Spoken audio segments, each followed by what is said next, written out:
हजरत उमर के ईमान लाने पर जो सबसे पहला कारनामा हुआ है और उसी दिन हुआ है वो क्या है?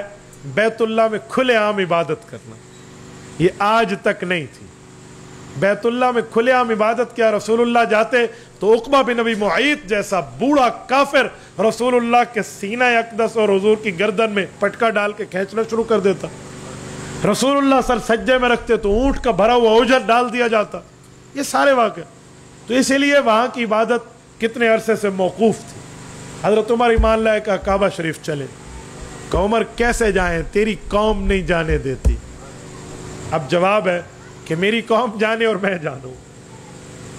आप तो चले ना, आप ईमान से बताएं मुझे, जब सहाबा कराम पहली मरतबा यूं खुलेआम हजरत उमर की क़यादत में काबतुल्लाह में इबादत के लिए रसूलुल्लाह की क़यादत में जा रहे होंगे, आगे हजरत उमर होंगे और हुज़ूर पाक की क़यादत में सहाबा खुलेआम इबादत के लिए जा रहे होंगे, वो ईद से कम मंजर होगा। यानी वो कितनी इस्लाम को उस दिन एक बशारत नसीब हुई और रसूलुल्लाह के कलेजे में कितनी ठंड पड़ी होगी हजरत उमर के इस वाक़े से।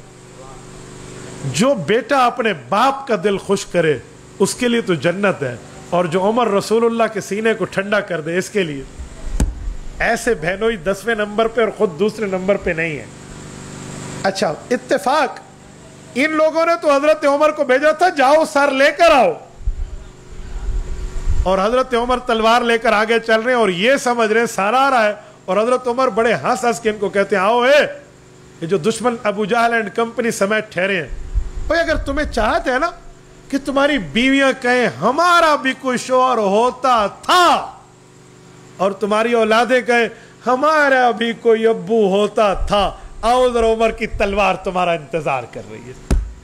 अब किस काफिर ने सामने आना है? ये खुलेआम इबादत हुई है।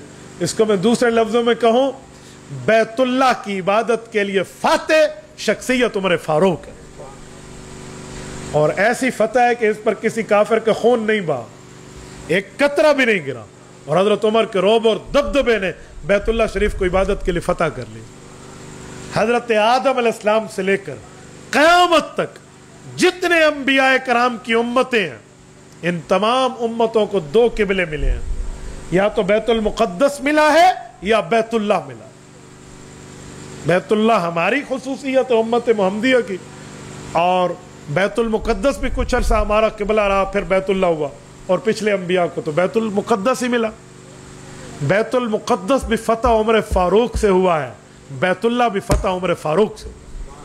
ये दो ही किबले हों कलमा तैयबा के मानने वालों के, हजरत आदम ता क़यामत, और उन दोनों किबलों को फतह करके इस्लाम की झोली में डालना ही उमर फारूक का कर रहा हूं। बैतुल मुक़द्दस की फतह पे भी ऐसे हुआ था ना। हजरत उमर गए हैं और उन्होंने कहा तुम्हारा अमीरुल मोमिनीन आ जाए, हमसे चाबियां ले लो।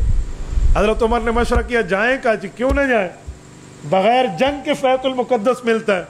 हजरत उमर गए और कुफार ने चाबियां हाथ में रख दी। वो भी रोब और दबदबे से फैसला हुआ है, और यहां भी यही है।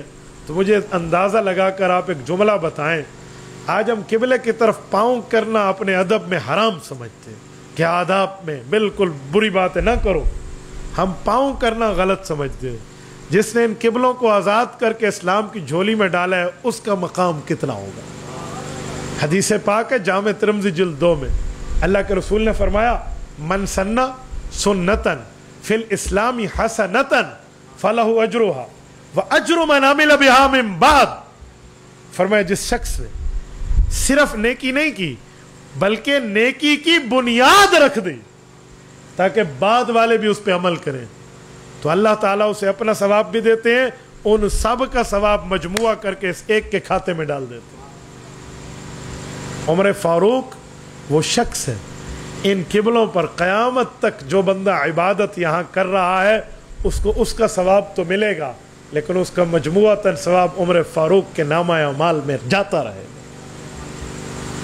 याद रखें, इसीलिए कहा जाता है कि इस्लाम की बुनियाद पैगंबर के सहाबा हैं और खुलफाए राशिदीन उस बुनियाद की संगे बुनियाद। ये पहले